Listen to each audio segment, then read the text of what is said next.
Assalamualaikum. Today my group and I from section 11 group 3 will be presenting our project of design of a sustainable mechanical ventilation and air conditioning proposal for residential building. This is our group member. First is me, Safam Muhammad Shukri. Second, Muhammad Sadeh bin Sobri. Third, Muhammad Syakidina bin Rahim. Next, Nur Syazwina binti Samsudin. And lastly, Nur Zulaika binti Zuki. Now, I will continue this presentation with introduction. Our main objective is to create a living environment that is comfortable and healthy, while also being energy efficient. We aim to improve indoor quality and thermal comfort using both passive and active system. At the system time, we want to reduce energy consumption in line with sustainable design principle. To achieve this goal, we design the house layout with the both functionality and thermal efficient in mind. We apply passive strategy such as space orientation and ventilation flow alongside mechanical system like air conditioner and exhaust fan. Our focus include the planning of internal space, selecting approach and VAC system for target rooms, and calculating the airflow rates required for effective cooling and ventilation. The overall design is backed up by technical justification, product data, and basic engineer calculation. Next, I will continue this presentation with layout plan. This is the layout plan our proposed two-story house. It includes 4 bedroom, 3 bedroom, and kitchen, a family room, and the open plan living and dining area. Each space was designed to balance comfort, privacy, and airflow efficiency. We choose to install air conditioner units in the master bedroom and remaining bedroom and both living room. This area have the highest air occupy and need the cooling the most.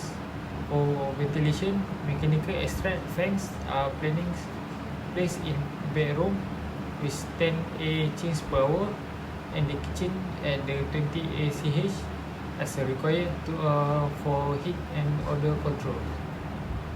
So that's all from me. I will give this continue for our group members. To maintain good indoor air quality, we selected mechanical ventilation fans based on the required air change rate per hour for each room. According to standard guidelines, the bathroom or toilet requires a minimum of 10 air change per hour, while the kitchen requires a minimum of 20 air change per hour due to higher heat and moisture levels. Let's begin with the kitchen located on the ground floor. The kitchen has a total volume of 57.6 cubic meter. Using the formula Q equal to NV divided by 3600, the required airflow is calculated to be 0.32 cubic meter per second. This value, when converted, equals approximately 678.05 cubic feet per minute or CFM. Moving on bathroom 1, which is on the upper floor, it has volume of 17.76 cubic meter. With the required 10 air change per hour, the calculated airflow is 0.05 cubic meter per second, which is equivalent for 105.95 CFM. For bathroom 2, which is connected to the master bedroom, the total volume is 30.1 cubic meter. Applying the same formula, the required flow rate is 0.8 cubic meter per second, translating to approximately 169.51 CFM. Lastly, bathroom 3, also located on the upper floor, has a volume of 22.8 cubic meters. Based on the 10 air change per hour standard, this bathroom requires an airflow rate of 0.063 cubic meter per second, about 130.49 CFM. To ensure good indoor air quality, mechanical ventilation fans were selected based on airflow capacity, energy users, noise level, cost, and availability. The required airflow for each room was calculated using the room volume and recommended air change rate per hour. Room 1 requires 106 CFM, Room 3 requires 133 CFM, and room 2 needs around 170 CFM. From the fan comparison, the Mitsubishi EX30CS, which provides 250 CFM, is the best choice for room 2 and room 3 because it exceeds the required airflow. Although it consumes more power and produces more noise, the performance trade-off is reasonable. For room 1, a 130 CFM fan is more energy efficient and quieter, making a practical choice. However, this smaller is not recommended for larger room like room 2 as it may meet no ventilation needs. Fans were sourced mainly from Shopee and TikTok Shop due to better variety, lower price, and useful customer review. Local stores like Mr. DIY and EconSafe were also considered, but they had fewer choice and slightly higher price. For the kitchen, which required 678 CFM due to its size and 20 ACH, most fans under RM250 could not meet the demand. Two budget-friendly models were shortlisted. One, the Elba EE6020 with 212 CFM, and the Panasonic PEF 350 with 206 CFM. While neither fans meet the requirement alone, installing two Elba units give about 424 CFM, significantly better than one unit. To further improve kitchen ventilation, it is recommended and add passive system like window or wall lowers and to the place fan need heat source like the stove.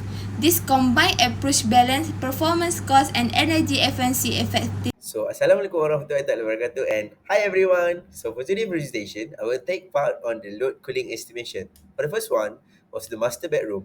The total load estimation, as you can see, are 12,000, which is I have been round out to 1.5 horsepower recommendation for the cooling system. And the next one was the bedroom. On the bedroom, the total cooling load estimation was 70,500 BTU per hour, which is I run out to 2.0 horsepower. The last one was the upper family room. The total cooling load was 32,500 BTU per hour and run out to 2.5 horsepower cooling system. And the next part was the air conditioning system recommendation by each room. So as I already calculate all the total cooling load for each room, and the first one was the master bedroom for 1.5 horsepower, and the bedroom was for 2.0 horsepower, and the last one was the upper family room for 2.5 horsepower. The selected product, real option, the under RM2,500 budget. The first one for the master bedroom, Panasonic, and the second one for bedroom was Hisense, and the upper family room I chose Media.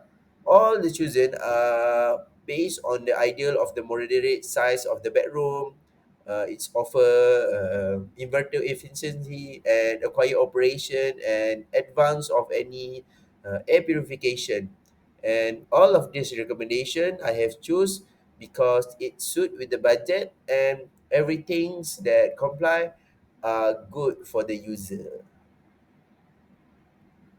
My name is Nur Shazrina binti Samsudin. I will briefly explain how the building layout integrates mechanical and passive design strategies to improve energy performance and comfort. My name is Muhammad Saleh bin Sobri. Today I will present about passive cooling strategies. Passive cooling strategies is a passive design technique. They are a collection of design approaches that rely on the natural environment to supply heating, cooling, ventilation, and lighting for a structure. Passive design method as opposed to active design strategies based on a natural principle rather than a mechanical system and process. So, first passive cooling strategies that we choose is ventilation blocks. Ventilation block is also known as a vent block or breeze block, or in Malay we call it batangin. It's a form of a masonry block with a decorative apertures or pattern that enable air and light to pass through while yet providing insulation and protection. It divide by two, which is a passive air movement, which is the benefit are enhancing air circulation, remove the heat and indoor pollution, and maintain the fresh air supply without any electricity or system. Then the second one is thermal performance, which is the thermal buffering effect of air movement through the block can lower wall surface temperatures by reducing heat transmission. So next is a reflective roof coating.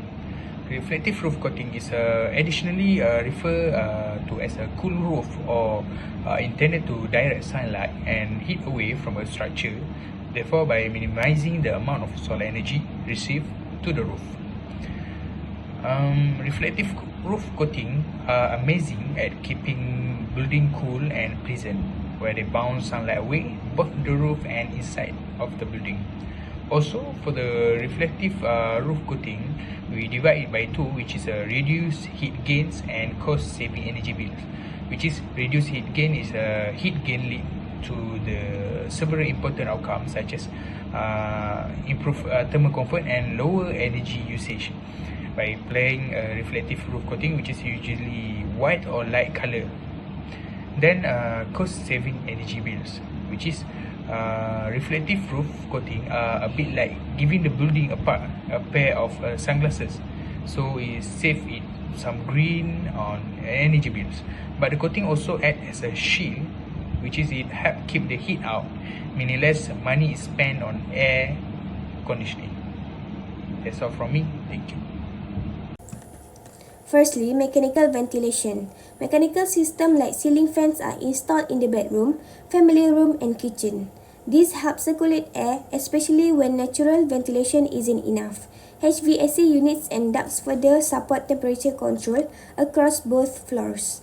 Second, passive cooling design. Next, the design makes smart use of passive strategies. Key living areas are placed along the perimeter of the house to catch natural lights and promote cross ventilation, reducing the needs for artificial cooling and lighting. Third, window and foyer design. Large window and double height foyer increase daylight and airflow. This design not only saves energy but also creates a more open and comfortable space. Fourth, thermal buffer zone. Lastly, bedroom and staircases are positioned as thermal buffer. They help block heat from reaching the main living space, keeping them cooler naturally. Conclusion. This project features a sustainable MVAC system for a two-story house by combining mechanical and passive strategies to improve indoor comfort and energy efficiency. Mechanical system, including fans and inverter air conditioner, were selected based on accurate airflow and cooling load calculation. Passive features like ventilation blocks and reflective roofing further reduce heat, lowering energy use and enhancing thermal comfort naturally.